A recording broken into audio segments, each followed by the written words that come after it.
Bom dia. Bom dia, gente. Bom dia a todas, né? Todes. Todas e todes, né? Somos a maioria aqui. É um prazer estarmos aqui. Eu sou a Rosiane, sou jornalista, produtora, faço parte da equipe Feira Preta. E eu vou apresentar para vocês a mesa de hoje. A gente tem pedagogia aqui, né? Então, eu acho que é muito importante estarmos aqui dividindo esse espaço. Hoje, o painel fala sobre Por uma Educação Infantil Afrodiversa. Texto por Daniele Galvani, do Nascimento, via Guest Post para o portal Galé 10. Os espaços de educação infantil são característicos pela ampliação do convívio social, que deve ser prioritariamente a família e estende-se aos colegas e profissionais da escola. Esse contato proporciona à criança uma gama de relações sociais com seus pares e com adultos, com diferentes subjetividades, etnias, gêneros e identidades. Relações essas que somam grande influência na formação de sua própria identidade e autoimagem. Se antes a criança era vista como um adulto miniatura, com os estudos da sociologia infantil, a partir da década de 1990, desenvolve-se uma teoria do desenvolvimento infantil que reconceitua o lugar das crianças na sociedade, relacionando, assim, o conceito da infância com a construção social. As análises sociológicas demonstram interesse pelas crianças por seu papel de sujeitos e atores sociais, e não mais como objetos passivos, e que devem ser analisadas por variáveis como classe social, gênero e etnia. O painel propõe uma reflexão acerca dos avanços no campo da inclusão da diversidade racial na escola.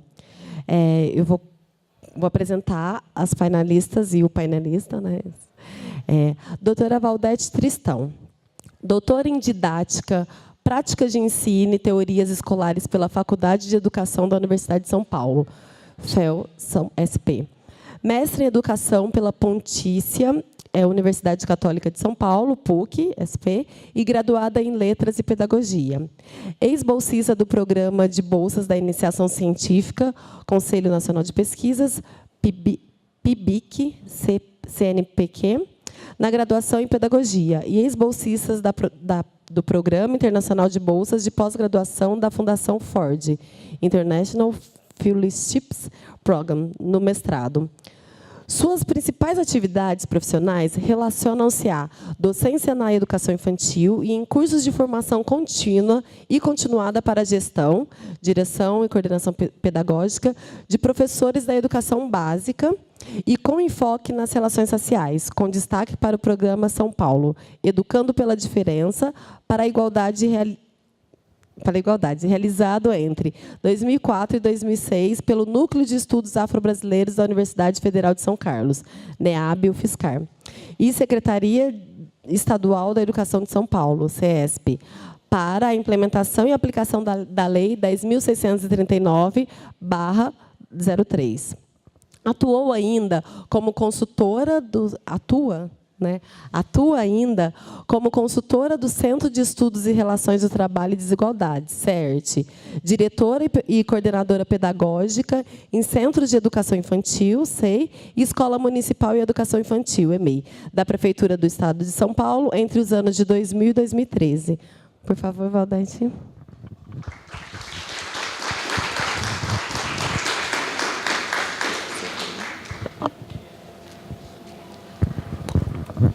Luciana Bento, mulher, negra, mãe, esposa, cidadã, professora, pedestre, motorista, filha, cientista social, mediadora de literatura, estudante, livreira, neta, ouvinte, madrinha, consumidora, vizinha, telespectadora, leitora, amiga, consultora, militante, blogueira.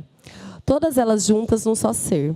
Luciana é socióloga e educadora e editora na empresa Ciclo Contínuo Editorial. Idealizadora da Iná Livros, uma livraria especializada em diversidade e protagonismo negro, e criadora do projeto 100 Meninas Negras, uma lista temática com livros infantis que apresentam meninas negras em posição de destaque.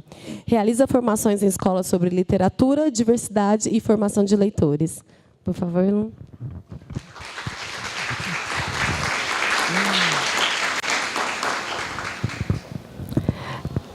Clélia Virgínia Rosa, pedagoga e mestre em Educação pela Faculdade de Educação da Universidade Estadual de Campinas, Unicamp.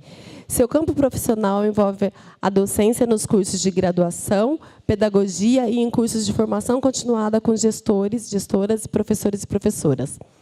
O principal eixo do seu trabalho e pesquisas engloba a infância nos seguintes temas: educação infantil, culturas infantis, formação de professores e metodologias de promoção da igualdade racial. Suas atividades profissionais têm sido como professora no curso de especialização em educação infantil na Universidade Metodista de São Paulo. Consultora do CEERT na avaliação das práticas pedagógicas do 7º Prêmio Educar para a Igualdade Racial e de Gênero, edição 2015.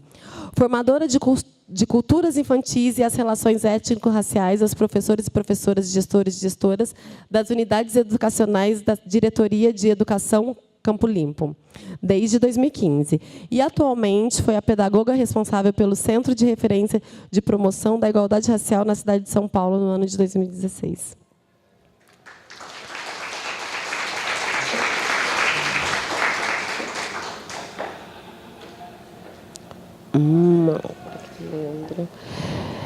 Leandro Melquiades. Melquiades, desculpa. Ele e sua companheira, Jaciara Melquiades, têm um projeto. A empresa, na verdade, eles estimulam o desenvolvimento na empresa Era Uma Vez o Mundo, onde é fundador e o designer. Era uma vez o mundo. Desculpa. O objetivo é criar elementos positivos dentro do universo infantil, para que crianças negras se vejam protagonistas do mundo em que vivem e possam contar as suas histórias narrativas dentro de um contexto em que respeita sempre orientado pela diversidade.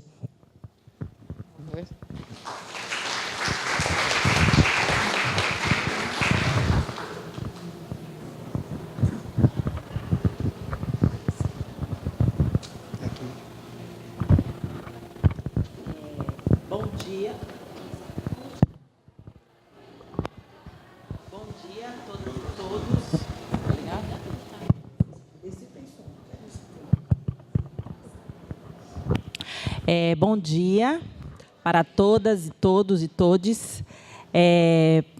Eu me sinto honrada em participar de uma mesa como essa e estou muito satisfeita com a Feira Preta, que trouxe na sua pauta a temática da infância, né? Debater a infância na perspectiva das relações étnico-raciais é uma pauta necessária e urgente, né? Então, para mim, estar numa mesa como essa, né, e ter na plateia, né, os futuros professores e professoras é muito gratificante. Então, nós temos muita coisa para conversar, né? Vamos tentar reduzir o nosso tempo e conseguir comunicar o máximo possível. Eu acho que as possibilidades de troca hoje serão muito positivas, né? Então, Valdete, acho que você pode começar. Obrigada, Clélia. Repetir mais uma vez o bom dia a todos. Agradecer a oportunidade de estar aqui nesse evento. É extremamente importante saber que o nosso público, como a Clélia já alertou, são professores, futuros professores e professoras, e que vocês estão interessados nessa temática, né, de discutir a questão da diversidade étnico-racial. E eu estou muito feliz de tratar da infância, né, de falar de possibilidades dentro das instituições de educação infantil. Essa mesa propõe um desafio, que é educação infantil afrodiversa. Ou seja, o que será que, então, pensar educação infantil afrodiversa? Eu gostei bastante porque, em geral... tem o meu pendrive aí. Quem vai... Você vai... tá. por uma educação infantil afrodiversa. E eu escolhi um mito sobre a criação do mundo, e eu vou ler esse mito, porque eu não sou tão boa para poder dizer os nomes que estão aqui em Iorubá, então, para não correr o risco de errar, eu vou ler esse mito para vocês, e aí vou, a partir dele, tentar apresentar para vocês o que eu entendo por uma educação infantil afrodiversa. Vamos lá. A criação do mundo, uma versão. O grande deus Olodumare enviou Oxalufã para que ele criasse o mundo. A ele foi confiado um saco de areia, uma galinha com 5 dedos e um camaleão. A areia deveria ser jogada no oceano e a galinha posta em cima para que ela ciscasse e fizesse aparecer a terra. Por último, colocaria o camaleão para saber se ela estava firme. Oxalufã foi avisado para fazer uma oferenda a orixá Exu antes de sair para cumprir a sua missão. Por ser um orixá funfum, que usa branco, Oxalufã se achava acima de todos e, sendo assim, negligenciou aquela oferenda. Não fez isso. Exu, descontente, resolveu vingar-se de Oxalufã, fazendo-o sentir muita sede. Não tendo outra alternativa, Oxalufã furou com o seu opachorô o tronco de uma palmeira. Um líquido refrescante dela escorreu. Era o vinho de palma. Oxalufã saciou sua sede, embriagou-se e acabou dormindo. Olodumare, vendo que Oxalufã não cumpriu a sua tarefa, enviou Odudua para verificar o ocorrido. Ao retornar e avistar que Oxalufã estava embriagado, Odudua recebeu o direito de vir e criar o mundo. Após Odudua cumprir a sua tarefa, os outros deuses vêm se reunir a ele, descendo dos céus, graças a uma corrente que se podia ver, segundo a tradição, no bosque de Olósse, até alguns anos atrás. Apesar do erro cometido, uma nova chance foi dada ao Oxalufã. Oxalufã, então, recebeu a honra de criar os homens. Entretanto, incorrigível, embriagou-se novamente e começou a fabricar anões, corcundas, albinos e etc. Odudua interveio novamente, anulou essas pessoas que foram criadas por Oxalufã e criou outros homens, que foram homens e mulheres que foram insuflados com a vida por Olodumare. Essa situação provocou uma guerra entre Odudua e Oxalufã. O último derrotado, então, foi Odudua, e ele tornou-se o primeiro rei de Ifé. Odudua distribuiu seus filhos e os enviou para criar novos e vários reinos fora de Ifé.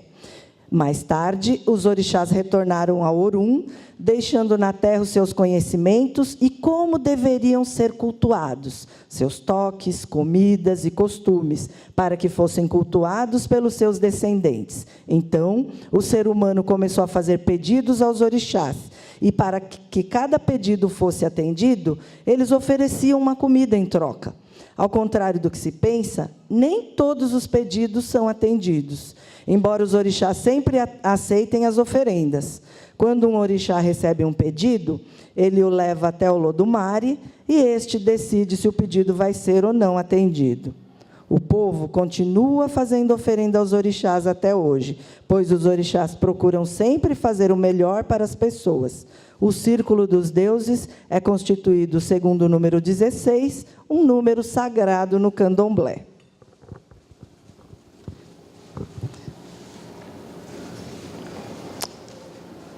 Bom, vamos falar, então, um pouco sobre o conceito de infâncias. Eu vou falar nós temos um tempo que é reduzido, eu vou falar de uma forma bem...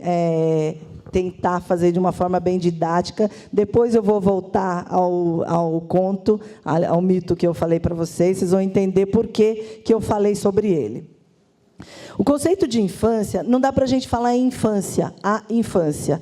Nós temos que falar em várias infâncias, porque a infância da criança aqui da Zona Leste, ela é diferente da criança que mora em outra parte da cidade. Assim como ela é diferente da criança que mora no campo, da criança quilombola, da criança da área rural.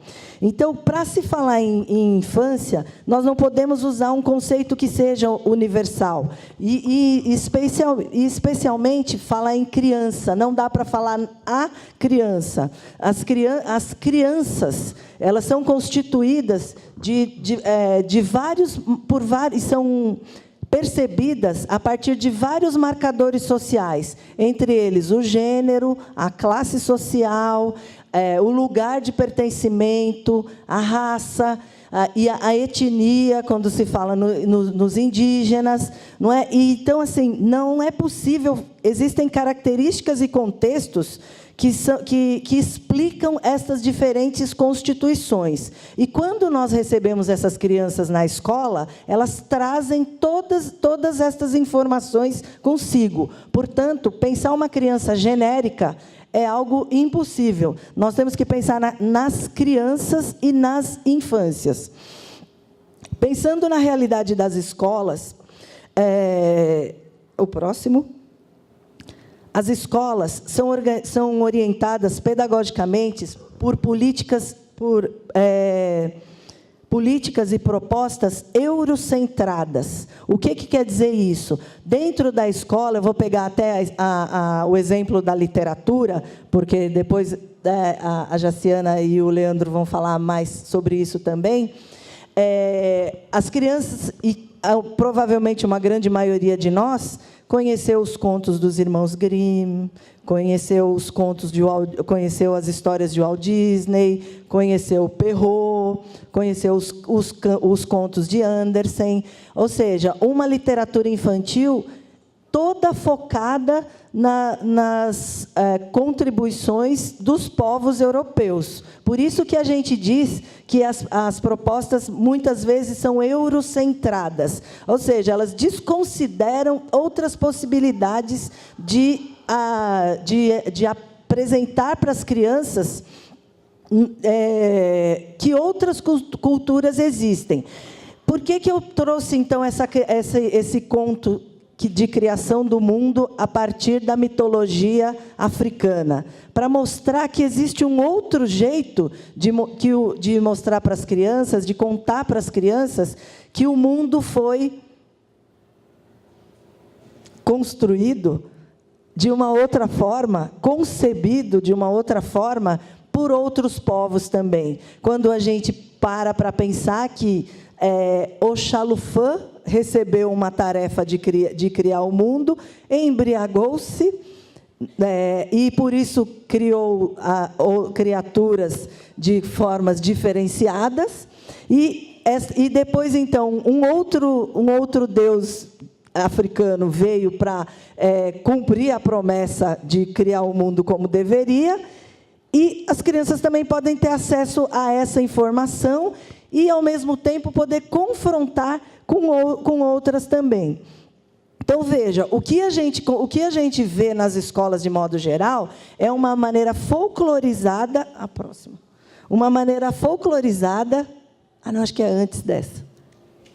Isso. Uma maneira folclorizada de apresentar as culturas negras, que também precisamos falar no plural, porque não dá para pensar numa África, que é um continente, e não um país, um continente formado por mais de 50 países, que tem a sua diversidade cultural, religiosa, enfim.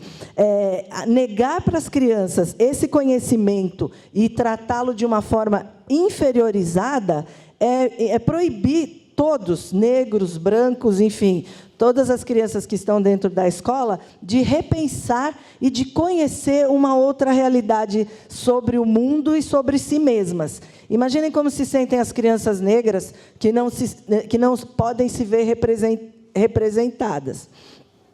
Uma escola e um professor que valoriza o pertencimento, que não valoriza o pertencimento étnico-racial das crianças, provoca nas crianças também um desinteresse. Ora, eu chego na escola, eu não me vejo representada, tem um quadro sobre famílias, eu só vejo as famílias que são brancas, de cabelo liso, constituída de uma forma dita estruturada, pai, mãe, filhos, de preferência um casal de filhos e um cachorrinho.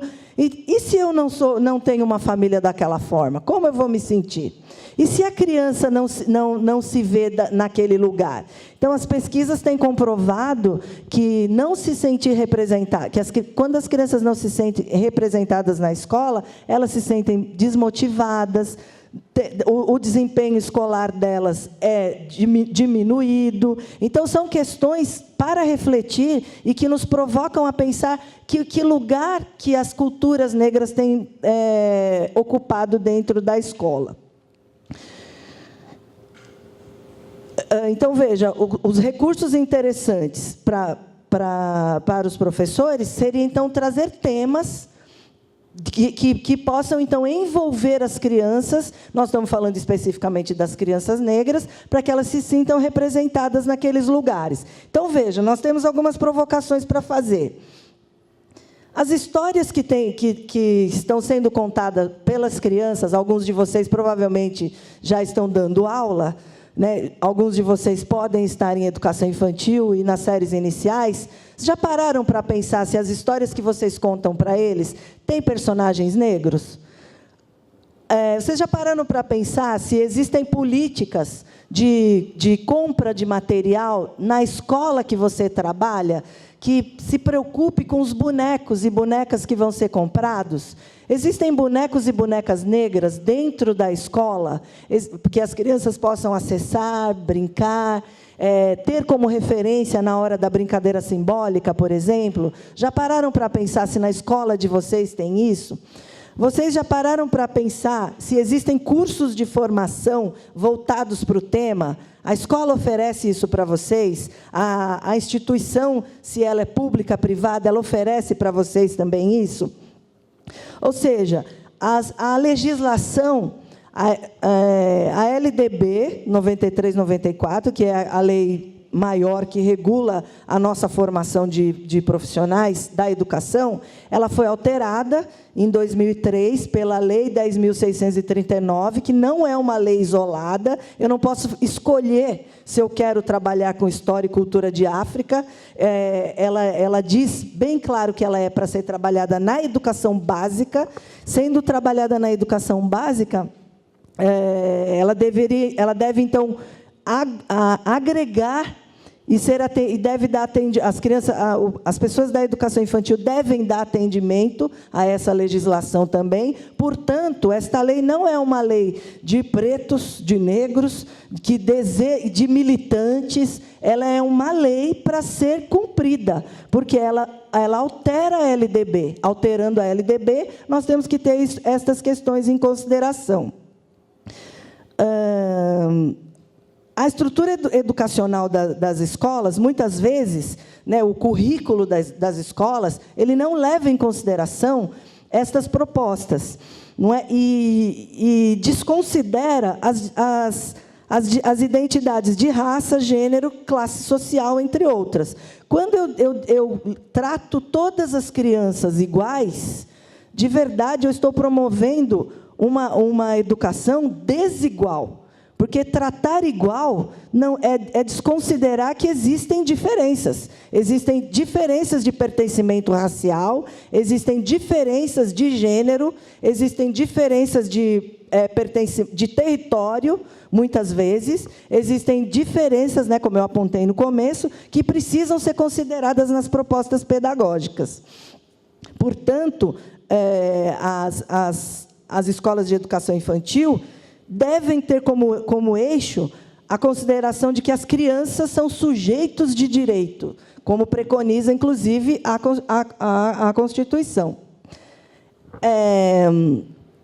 Então, para poder entender como essas propostas deveriam ser organizadas na escola, né, elas devem estar devem existir organicamente na escola. Veja, nós estamos numa atividade de num 10 de novembro, dentro de uma instituição que atende crianças de pequenininhas até a universidade, que, obviamente, tem um foco, tem uma intenção, mas um trabalho como esse, uma discussão como essa que a gente veio fazer com vocês, ela deve fazer parte do currículo. Durante o ano inteiro, as instituições têm que pensar no lugar da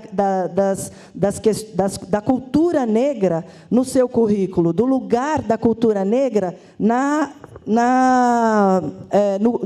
no cotidiano das escolas. Então, não é só no mês de novembro que eu vou pensar que os livros têm que ter personagens negros. Não é só no mês de novembro que nós vamos pensar no dia numa representação de um personagem importante para a cultura, para nós, enquanto brasileiros, que é o Zumbi.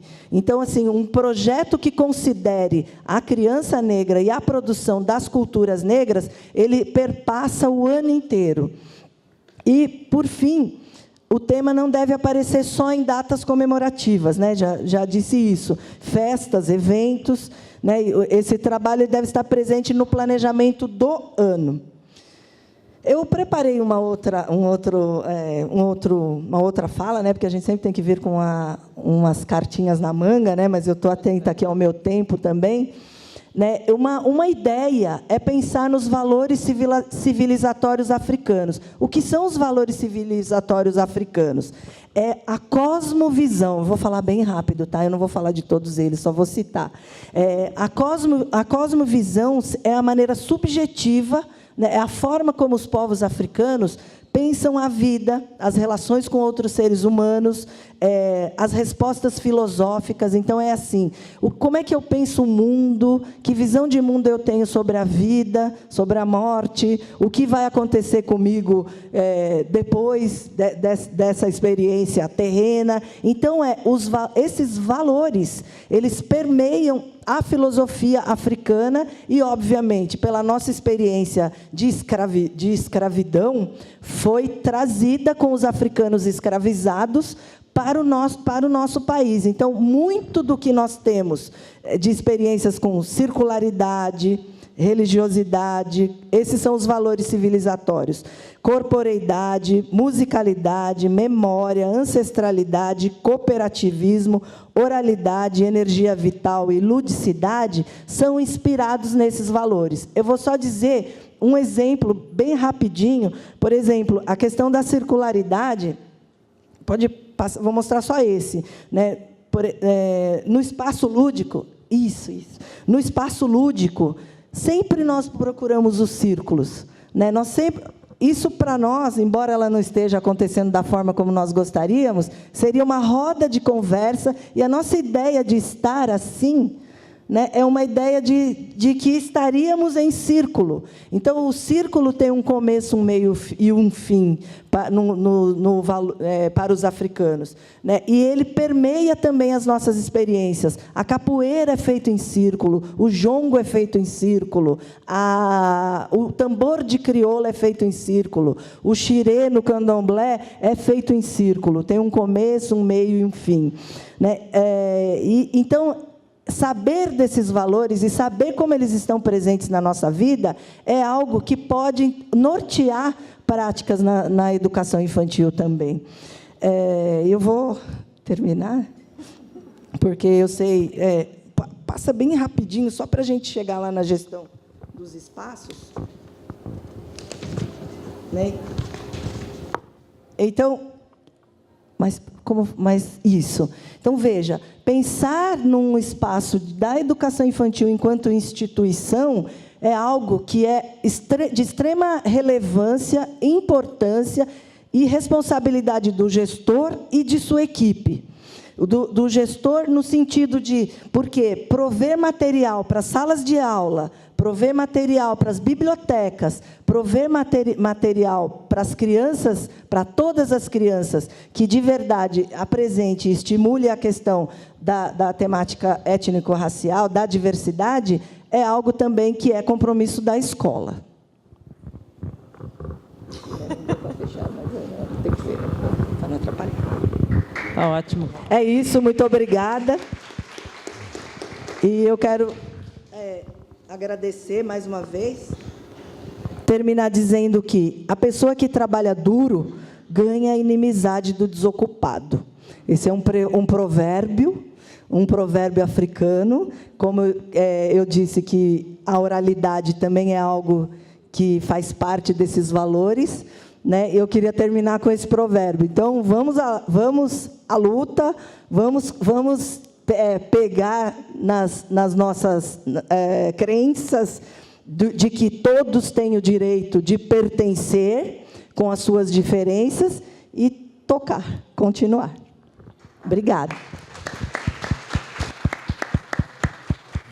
Eu só queria pegar carona, né, na fala da Valdete, e pensando aqui uma interlocução, né, com vocês, estudantes de pedagogia, de que a Valdete traz o papel da gestão, né, de prover o material, de organizar os espaços e etc. Então, é também papel da gestão prover a formação continuada dos professores, né?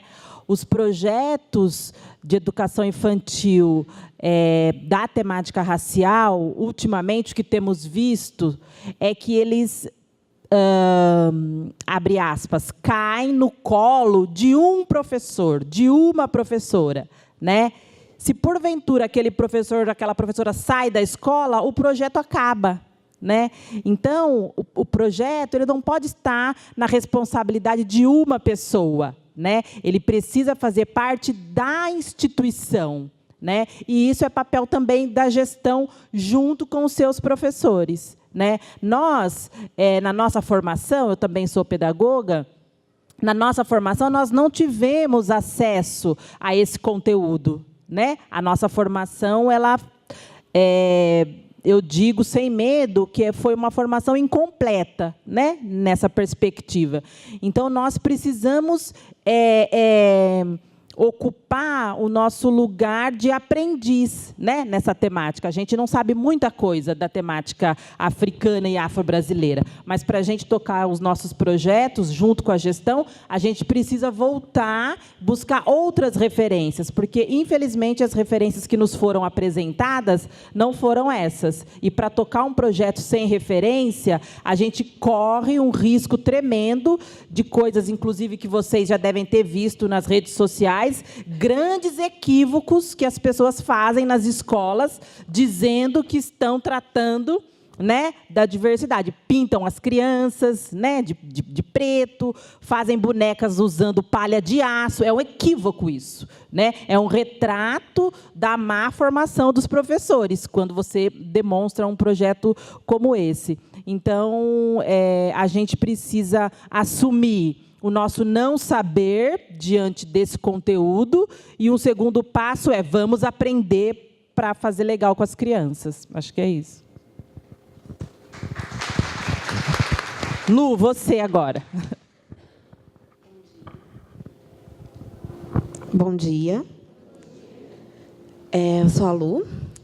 Eu trabalho com literatura infantil. Eu criei um projeto que eu listei 100 livros infantis com personagens negras, o 100 Meninas Negras. E eu comecei esse projeto, assim, eu gosto muito quando eu falo em palestras, em oficinas, em escola, pontuar o meu lugar de fala, né? De onde que veio o meu projeto, quem sou eu, porque assim vocês conseguem perceber um pouco do que eu sentia. É meio que um exercício de empatia, e o que me motivou e o que me fez começar a trabalhar com isso. Eu comecei a listar os livros porque eu sempre fui uma criança que lia muito. E eu lia muitos livros infantis, e eu não lembro, na minha infância, de ter lido nenhum livro infantil com uma personagem negra, uma protagonista negra como eu. Então, eu nunca me via exatamente nos livros. Por mais que você se identifique com os personagens, tem vários elementos que você não consegue se conectar, que acaba sendo muito diferente de quem você é, né? As vivências daquelas personagens, e você não consegue se enxergar nelas. Você não consegue, quando está lendo, enxergar aquela personagem com cabelo crespo como o seu, com a pele escura como a sua. Você não consegue se ver. né? Então, eu lembro muito disso, que eu lia muito, mas eu não me conectava dessa forma com os personagens. Então, eu tenho 2 filhas, e aí, quando eu engravidei, eu comecei a pensar, minhas filhas precisam se ver nos livros, sabe? Porque elas precisam se perceber nesses lugares também. Elas verem uma ilustração e elas verem, olha, essa menina é pretinha como eu, essa menina parece comigo. Isso que essa menina faz, eu também posso fazer. Olha o cabelo dela, que lindo, né? Então, eu comecei a buscar esses livros para ela. Paralelamente, eu montei uma livraria especializada em relações raciais. A gente começou a trabalhar muito com livro infantil também. E várias pessoas... E aí, tendo esse contato com as editoras, a gente começou a ver que tinha muito livro publicado, né? A gente chega numa grande livraria, a gente não encontra normalmente em destaque os livros com protagonistas negros. São raros os livros. E aí, quando eu comecei a ter contato com o catálogo das editoras, eu percebi que esse material existe, e existe muito material. Com a livraria, várias pessoas começaram a perceber isso na nossa banca e olhar, olha, quantos livros existem muita coisa, e me pediram indicação. E aí eu achei que criar um site seria uma forma de atingir mais pessoas mostrando esse material, né, que é publicado. E aí eu comecei esse levantamento. Eu falei, olha, com certeza tem mais de 100 livros. Eu vou listar 100 livros infantis com meninas negras, né? E comecei essa busca e comecei a listar. E fui recebendo mais dicas, e fui recebendo material de autores independentes, né? E fui percebendo que tem muita gente publicando livros com personagens negros. O que um dos movimentos, assim, o que mudou, né, da minha infância, nos anos 80, 90, para agora, de ter essa quantidade de livros? A lei foi um chamariz para ter mais publicações, né? Então, a Lei 10.639 fez com que as pessoas buscassem mais material sobre esse tema e publicassem mais coisas. E também fez com que aparecessem livros bem problemáticos. Porque aí, como as pessoas não têm um conhecimento, né, sobre a história africana, não têm um conhecimento sobre negritude, não têm uma formação, as pessoas acabam reproduzindo vários estereótipos e preconceitos na produção desse material. Então, assim, eu comecei a realizar um trabalho nas escolas também, mostrando esse material que estava sendo produzido com muita qualidade e mostrando vários outros materiais que foram produzidos só com o objetivo de atender a lei e uma demanda de mercado. E vendo como a gente precisa não só ter mais desse material na escola, mais livros com personagens negros na escola, mas precisa ter uma visão crítica, que não basta ter um personagem negro ali, né? Você precisa ler aquele material, você precisa ver se aquele personagem negro está sendo bem representado, de uma forma positiva, de uma forma não estereotipada, de uma forma não preconceituosa. Eu sempre... Né, a Clélia falou um pouco dessa questão desse movimento das redes sociais, falou dos livros, e está tendo um movimento bem forte em torno de um livro que fala sobre cabelo, né? Não sei se vocês estão acompanhando isso, do livro Peppa, né? Tem um outro livro também que está sendo falado, que foi feito nesse viés de ser um livro sobre preconceito racial, que ele fala de uma menina negra sendo racista reversa com uma mulher branca. Então, assim, né, tem um outro que eu sempre falo dele, que é um livro que ele é problemático em várias instâncias, porque ele fala de uma menina negra que brinca, deve ter uns 8 anos, por aí, que brincava de salada mista com os amiguinhos. E aí ela era sempre a pessoa que ficava tapando os olhos e ajudava a juntar os casais que queriam ficar e tal. Crianças por volta de 8 anos, né? Então, essa menina negra começa a perceber que ninguém queria brincar com ela, né? Ela estava sempre ali naquele papel de amiga, mas nunca ninguém queria se relacionar com ela, e ela fica muito chateada. Aí ela vai para casa e aí falam para ela que ela é um anjo, né? Porque ela sempre ajuda os amigos e tal. E ela fica com aquela questão, assim, eu sou um anjo não tem sexo, eu não vou me relacionar com ninguém, eu não vou ter, né, um relacionamento afetivo e tal. E aí ela percebe que os anjos são brancos também, que ela não pode ser anjo, né? E ela fica nesse não lugar. E aí, depois de um tempo, ela conversa com a mãe, e a mãe faz um novo penteado no cabelo dela, ela bota um laço de fita no cabelo, né? E aí ela volta para a escola e todos os coleguinhas começam a achar ela linda e querem ficar com ela, porque ela arrumou o cabelo. Né? Então, assim, é um livro que, além de ter várias temáticas que não estão muito compatíveis com a idade, né, ele ainda culpabiliza a menina negra no relacionamento, né, de não ter essa interação afetiva com outras pessoas, e ainda coloca a carga nela, né, quando ela se arrumou, penteou o cabelo, porque ela era feia com o cabelo dela, aí sim ela se torna interessante. Então, assim, e é um livro que é recomendado pelo MEC, é um livro que é premiado, é um livro que é distribuído nas escolas. Entendeu? Então, assim,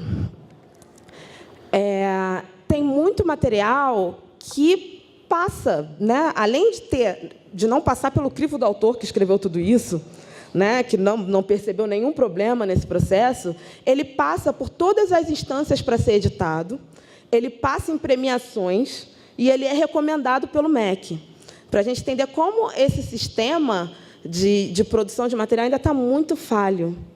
Ainda tem muitas lacunas que precisam ser preenchidas, né, para que esse tipo de material não chegue como se fosse um material que está atendendo, que está contemplando a Lei 10.669, que está falando de forma positiva das pessoas negras, né? Então, tudo isso.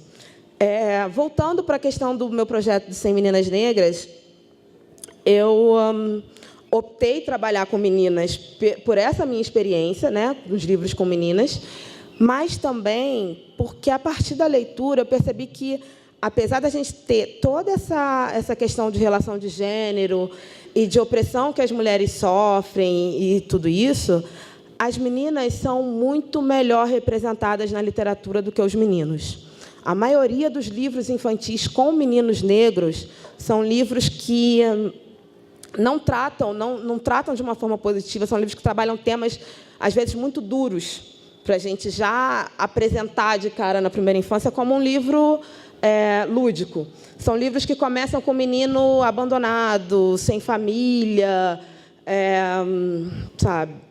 São temas assim muito, muito pesados. E, muitas vezes, a história não termina nem com um final feliz, do menino, né, se colocando bem na sociedade ou alguma coisa assim. São livros... Então, assim, ainda é muito difícil. Eu hoje não sei se existem 100 livros infantis com meninos negros que tratem eles de forma positiva, né? E aí, pensando nas meninas, eu consegui, assim, fazer um recorte dos temas mais frequentes nesses 100 livros. Um tema muito frequente é a questão da família, né? Então, tem muitos livros infantis que retratam a família negra, que é algo que a gente não vê na mídia, né? E que existem muitas famílias negras, e a gente sempre vê, por exemplo, numa novela, num desenho, é uma criança negra, né? Talvez ela tenha uma mãe, talvez ela seja criada pela avó ou ela seja uma criança adotiva, né? Criada por uma família branca, numa família interracial, né? Mas a gente não vê com frequência a afetividade entre pessoas negras. Então, nesses livros, muitos livros infantis da minha lista, eles mostram uma família negra nesse modelo estruturado, que também é muito raro, uma família com pai, mãe negros e filhos negros e o cachorrinho, né? Que isso é muito simbólico para uma criança negra que tem esse modelo de família e que não tem esse modelo de família também, poder se ver nessa possibilidade de existência, né? Mas também tem muitas famílias diversas. E aí a gente entra nessa questão da afrodiversidade. A gente tem muitas famílias negras, muitos livros infantis com famílias negras com 2 mães, com famílias negras com 2 pais, com a questão da adoção, né, interracial, que são temas frequentemente trabalhados e que estão aí na nossa realidade, né? A gente tem famílias negras da criança só com a mãe ou só com o pai, ou famílias negras com referência, inclusive, de avós. Tem um livro que é muito bonito, que é Os 1000 Cabelos de Ritinha, que ela fala de questão de cabelo, que é um dos temas também muito frequentes, mas ela traz toda essa afetividade do pai cuidando do cabelo da filha, do avô trançando o cabelo da neta, né? Então, é fortalecimento mesmo desses vínculos amorosos entre pessoas negras, que é algo que a gente não vê com muita frequência assim, na mídia, né? O segundo tema que eu já adiantei é cabelo. Acho que o tema cabelo é um tema muito frequente para as crianças negras, né? Porque todo esse preconceito que ainda existe com o cabelo crespo, toda essa dificuldade que se tem das pessoas lidarem com o cabelo crespo, e aí aquela coisa da criança negra voltar exatamente ou descabelada para casa, porque a professora não sabe pentear o cabelo crespo, né? Ou então ela está com o cabelo solto e o máximo que a professora faz é prender, porque o cabelo crespo tem que estar preso, né? Porque o cabelo crespo é foco de piolho, então ele precisa estar preso. Se ele não estiver preso, a menina vai pegar piolho, não tem jeito, né? Então essa visão é muito enraizada na escola ainda, e a questão do cabelo é muito frequente na literatura infantil. Aí tem mostrando vários tipos de cabelo, e aí mostra a menina com cabelo crespo, a menina com cabelo com dread, a menina com cabelo com tranças, a menina nesse processo de aceitação do cabelo. Tem livros mostrando as crianças conhecendo o cabelo crespo de um modo geral. Então, tem muito material de base assim, para auxiliar o professor, a professora, né, os pais, todo mundo a começar a pensar um pouco mais sobre essas questões. Outro tema muito frequente é o combate ao racismo, né? E a gente sabe que situações de preconceito racial acontecem na escola, em todo lugar, e que esse tipo de assunto... Clélia, eu preciso que você me pare quando acabar meu tempo, porque eu falo. E esse tipo de situação acontece e, muitas vezes, a escola opta por não fazer nada, né? Falar, a criança não tem preconceito, então não foi nada, foi só um mal-entendido, e ninguém fala sobre isso de verdade, né? Eu venho de mês passado uma experiência com a minha filha numa escola particular, em que um coleguinha falou com ela que não brinca com ela porque ela é marrom, e todos os amiguinhos dele são brancos e ele é branco, então ele brinca com os amiguinhos brancos e não com ela, que ela é marrom. E aí ela respondeu que ela é marrom e linda, e que algumas famílias são marrons e que ela gosta muito de ser marrom. E aí o amiguinho falou que não brinca com ela porque ela é marrom. E pronto, né? Foi um diálogo entre eles. Ela me contou isso tipo uns 2 dias depois que aconteceu, contou o que ela falou e passou, né? Eu não sei o quanto isso afetou ela de alguma forma, né? Mas ela me contou como se fosse mais um fato corriqueiro na escola. E a gente foi na escola conversar, né? Contar o que aconteceu e perguntar o que a escola faz e tal. E a escola falou que dá aula de educação emocional, que fala que todo mundo é igual, que essas coisas não acontecem, né? Que provavelmente não tinha uma professora perto e não viu, mas que na escola não tem preconceito. E a escola, né, na sala da diretoria, estava uma propaganda da escola com uma criança preta com um Black Power lindo, que é o que eles usam como divulgação da escola e propaganda lá, chamando para matrículas abertas. Mas aí você vê a imagem do negro sendo usado ali como uma propaganda, mas que elas não têm, né? São professoras que se formaram provavelmente depois de 2003, né? Elas são bem jovens, a equipe que está lá. E você fica... Gente, já tinha uma lei, né, que já era para ter sido ensinada na faculdade, de alguma forma, em alguma medida. E essas pessoas estão trabalhando na escola e eles não têm noção do que eles podem fazer para lidar com tudo isso. Eu não estou dizendo que o menino é racista, pequenininho. Não, ele está percebendo as diferenças do mundo e ele está lidando com as diferenças do jeito que ele conseguiu lidar ali naquele momento, né? Mas cadê aquela intervenção de uma pessoa adulta, né, que estudou, que se formou em pedagogia, que provavelmente deveria ter aprendido, né, sobre a Lei 10.639, pelo menos, que estava muito vigente na época que a pessoa se formou, para chegar a intervir e ver mecanismos de falar sobre diversidade racial com aquelas crianças, né? Não tem. Então, são sutilezas, assim, são pequenas coisas, são nessas pequenas coisas, né, que a gente consegue fazer uma educação antirracista, né? A gente consegue diminuir o preconceito racial, a gente consegue fazer com que essa geração de crianças que estão agora, elas consigam perceber a agressividade em algumas falas, em algumas atitudes, e perceber que isso é racismo, né, no final das contas. Outro tema muito frequente é a questão das princesas. Tem muitos livros sobre princesas negras. E aí, assim, aqui tem várias moças, né, e sabe o quanto essa figura das princesas é simbólica para as mulheres, né? E quanto a gente vê aquelas princesas da Disney, que agora já tem umas mais diversas, mas antes era só Cinderela, Aurora, não sei quem, e uma menina negra não podia ser princesa, porque não tinha princesa negra, né? Então, esses livros resgatam princesas africanas, né? Então, traz, além da figura da princesa, uma figura de princesa num contexto diferenciado, mas também traz princesas nesse modelo europeu, no castelo, né? Nesse modelo, porque é o que a gente vê na Disney o tempo todo, né? Minha filha é uma princesa bailarina. E não tem como tirar isso dela. Por mais que eu fale, né, tente fazer um desprincesamento, não rola. Ela decidiu que ela é uma princesa bailarina. E ai de mim que não bota um vestido de princesa nela, né? Não deixa ela sair com o vestido de princesa. Então, assim, esses modelos são muito enraizados, e aí é muito importante a gente ter esse tipo de material, trazendo outras princesas, né? Tem um livro super bacana que é Princesas do Mundo, que traz uma construção super diversa de princesas, uma princesa inca, uma princesa asiática, né? Outras visões assim desse modelo de princesa que a gente precisa reconstruir. Acabando. Então, peraí. Foi cabelo, princesa, família e a quantidade imensa assim de livros que trazem personagens negros e não falam de questão racial.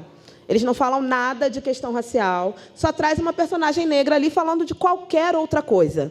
E isso eu acho que esses são ainda mais ricos do que todos os outros que trazem a temática, porque você não está trabalhando explicitamente né, ensinando alguma coisa sobre questão racial e tem uma resistência e não sei o quê. Você está mostrando, por exemplo, um livro, Meu Corpo, é uma menina negra que quer ser médica, porque a tia dela é médica. E aí está falando de corpo humano. É um livro para falar da boca, os olhos, e não sei o quê, o coração. E não fala nada de questão racial. Mas tem uma menina negra e tem uma médica negra. E isso é muito simbólico para todas as crianças, né? Para as crianças negras que se veem nesse lugar e para as crianças não negras, que veem pessoas negras em lugares que normalmente não é retratado na mídia. E aí todos os outros livros também sobre ancestralidade, né? Sobre África, sobre uma outra visão dos negros aqui no Brasil, sobre quilombos, né? Que é um material também muito rico. A gente tem uma noção, a gente acaba... hoje a gente trabalha novembro, antigamente se trabalhava maio e só falava de escravidão. Né? Então, as crianças negras se achavam descendentes de escravos. E pronto. Né? E agora a gente tem uma outra visão. A gente é descendente de pessoas que foram escravizadas, descendente de pessoas que resistiram à escravidão, descendente de pessoas que têm uma história em África, né? Que nos foi roubada essa ancestralidade, que a gente não consegue falar. Eu sou descendente de pessoas da região de Angola, né? Não, mas a gente consegue reconstruir tudo isso. Então, assim, minha fala foi mais nesse sentido de mostrar como a literatura pode atuar em vários aspectos, pode auxiliar em vários aspectos nessa inclusão de uma educação, de uma prática educativa mais afrodiversa. Então, é isso, gente. Obrigada. Desculpa aí estourar o tempo.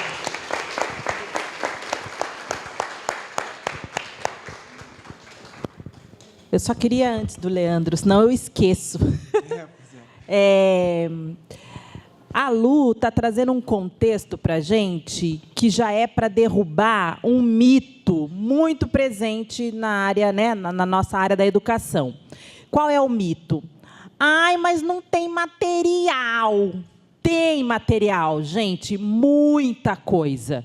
Né? Então, só de literatura, ela falou 100, no mínimo. Né? Então, as histórias, elas fazem parte do universo da educação infantil. Né? Todo dia, a gente conta história para as crianças. Todo dia. Né? Em algumas situações, mais de uma vez ao dia, né? Dependendo do período que essa criança está na escola. Então, quais os livros, né, ao longo do ano letivo, né, 200 e tantos dias letivos, né, quais os livros que a gente coloca à disposição, né, quais os livros que a gente apresenta para essas crianças, né? Então, assim, hoje dizer que não consegue fazer um trabalho, não tocou para frente um projeto porque não há material, essa desculpa ela não é válida mais, né? Porque, felizmente, a gente já tem aí uma gama de material, e material de altíssima qualidade, para nos apoiar, né, nos nossos projetos. Acho que é isso. Bom dia, gente. Tudo bem? Essa manhã sonolenta aí, tem gente aí, enfim. Eu acho que eu entendo esse espírito nesse momento aqui, mas eu queria rapidamente me apresentar para vocês. Meu nome é Leandro Melquíades. Pelo meu sotaque deu para ver que eu não sou daqui, né? Cheguei do Rio, eu sou do Rio, eu estou aqui falando em nome da minha empresa, que chama Era Uma Vez o Mundo. Aí eu coloquei no desktop só um background aí para ficar colado na cabeça das pessoas. É marketing mesmo, puro marketing. Tá aí, Era Uma Vez o Mundo. A logo da empresa, enfim, vai aparecer aí. E eu tenho 31 anos, eu sou casado com a Jaciana Melquíades, que é a pessoa que normalmente ocupa esses espaços aqui. Ela é muito mais organizada que eu falando. Acho que eu sou mais passional e eu sou menos organizado. Eu vou falando, esses 20 minutos vão passar como 2 para mim. Até porque o tema sobre o qual a gente está falando aqui é um tema que me encanta absolutamente, e é o tema sobre o qual eu me debruço desde que eu me entendo enquanto professor. Né? Eu sou professor por vocação e por formação. Eu sou formado no ensino médio, meu ensino médio é de formação de professor. Eu fiz letras na Universidade Federal Fluminense, com habilitação em latim, mas eu sou licenciado, bacharel. Eu fiz pós-graduação em literatura infantil e infanto-juvenil na Federal Fluminense também. E trabalho hoje dentro da minha empresa como gestor da empresa, designer, escritor, ilustrador, desenvolvedor de brinquedos, CEO da empresa. E nessa empresa, sobre a qual eu vou falar um pouquinho, a gente desenvolve elementos. A gente até pouquinho tempo falava que fazia brinquedos, mas a gente não faz brinquedos, a gente descobriu isso. A gente faz elementos lúdicos voltados para a valorização da criança negra, tendo essa criança como protagonista. Mas deixa eu falar um pouquinho sobre as minhas motivações, né, os meus afetos que me trouxeram até esse lugar. E, Clélia, eu também vou te pedir, eu não quero ficar olhando para o seu cronômetro, não, pode deixar ele aí, mas quando acontecer, você bate o pé assim, e fala, acabou, eu vou parar de falar.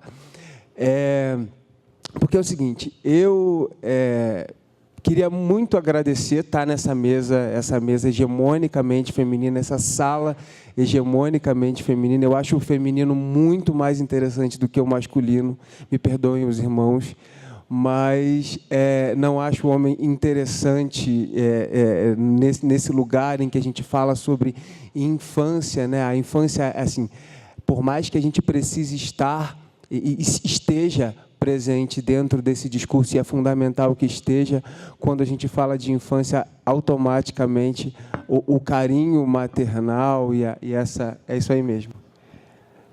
Esse aí é a logo da empresa, gente. Se vocês quiserem achar aí, todo mundo aí que está com Instagram, Facebook, bota lá, Era Uma Vez o Mundo. A gente está lá, segue a gente, curte a gente é muito bonitinho. E aí, Então, eu acho importantíssimo que a gente esteja nesse espaço hegemonicamente feminino, falando sobre infância, mas é importante também que a gente traga para o meio masculino, né, que tem a ver com a paternidade, esse assunto também. Eu já fui convidado para falar em algumas mesas e já organizei algumas falas que envolvem paternidade preta, especificamente, né? E falando sobre essa relação entre a criança negra, mas as infâncias, né, que envolvem o desenvolvimento dessa criança a partir da literatura, a partir dos brincares, a partir do lúdico, e a presença do pai, né? Mas, para falar um pouco disso tudo, eu preciso falar de mim, né? Eu sou professor, eu ainda sou professor, além de ser isso tudo dentro da minha empresa, eu sou professor da Rede Municipal de Nova Iguaçu, que é um município do Rio de Janeiro, e lá eu trabalho com o ensino fundamental 1 e 2. Então, eu dou aula para crianças do primeiro segmento e do segundo segmento. E sempre na minha primeira aula, com as turmas de alunos com os quais eu ainda não tive contato no ano anterior, eu começo me apresentando e falando que eu sou um homem negro. E eu sempre vejo na reação, no rostinho dos meus alunos, aquela cara assim: não, professor, que isso, professor? Você não é preto, não, professor. Você é moreno. Não é, professor. E aí eu venho dizer para eles que eu sou negro, sim, porque a minha negritude ela não está atrelada com o meu tom de pele ou com o meu cabelo, que não é o crespo 4C. Existe um fator que está ligado com a minha negritude, que tem a ver com a minha ancestralidade e tem a ver com a ligação que eu tenho com os meus anteriores, né, com os meus antepassados, né? E desenvolvo toda uma narrativa, né, não só para aquela aula, mas para todo o meu circuito anual com aquela turma ou com aqueles alunos ali. Desenvolvo uma estratégia narrativa de valorizar a negritude de uma maneira geral. Porque quando a gente fala de alunos periféricos que dizem para mim que chego lá dizendo que eu sou um homem negro, e eles me afugentam da minha negritude, subjacentemente, eles também estão se afugentando da negritude deles na medida em que possam fazer isso. Garotos e garotas retintos, né, não conseguem fazer isso, mas crianças como eu, que não são retintos, podem fazer isso e fazem isso porque o racismo ele é muito pesado. O máximo que a gente consegue fazer para sair desse lugar da nossa negritude, a gente vai sendo impelido a fazer para não sofrer racismo, né? E aí dentro da minha família, que é uma família que tem elementos, indivíduos negros retintos, indivíduos não negros, e indivíduos negros não retintos. Quando eu digo retinto, gente, que são pessoas que são mais melaninadas, né? São da pele mais escura, enfim. Quando eu falo retinto, é isso que eu estou dizendo, para quem não compreende. E aí, na minha família, eu sempre fui apontado como aquele que não era preto. Só que ninguém nunca falou que eu era branco, porque eu não posso ser branco. E eu nunca fui nada, né? E eu cresci sendo aquele garoto que, além de ser, e hoje entendendo, para além de tudo, né? Assim, além de não ser um cara negro, e não ser branco, e também ser um garoto afeminado, enfim, um monte de coisa ali. Eu não era absolutamente nada. Eu fui crescendo uma criança e um adolescente que precisou se encontrar em algum lugar, né? E o fato de eu ter ido para o lado da educação, né, eu acho que inconscientemente foi também para buscar me autover, né? E ter casado com a minha esposa, né, que é uma mulher retinta, preta, consciente da sua negritude, de família preta, consciente dos seus ancestrais e tudo mais, fez com que eu me alocasse. achasse o meu lugar.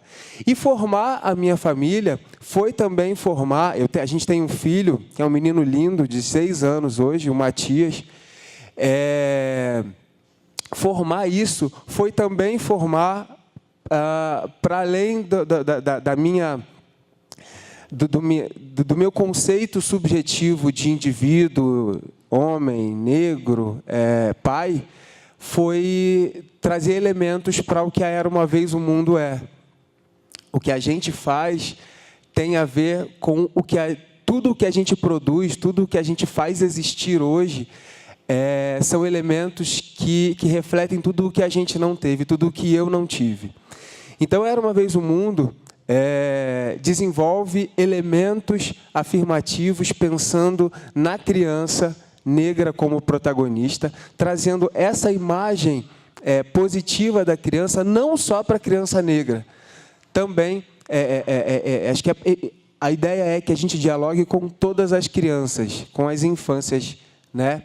E trazendo a negritude, a sublinha da negritude, especificamente com o teor positivo. Porque a gente sabe que quando a gente fala sobre preto, em qualquer lugar, em qualquer faixa etária, o preto ele é inicialmente negativo, né? A gente teve aí essa polêmica que aconteceu agora com o jornalista da Globo, não sei o quê.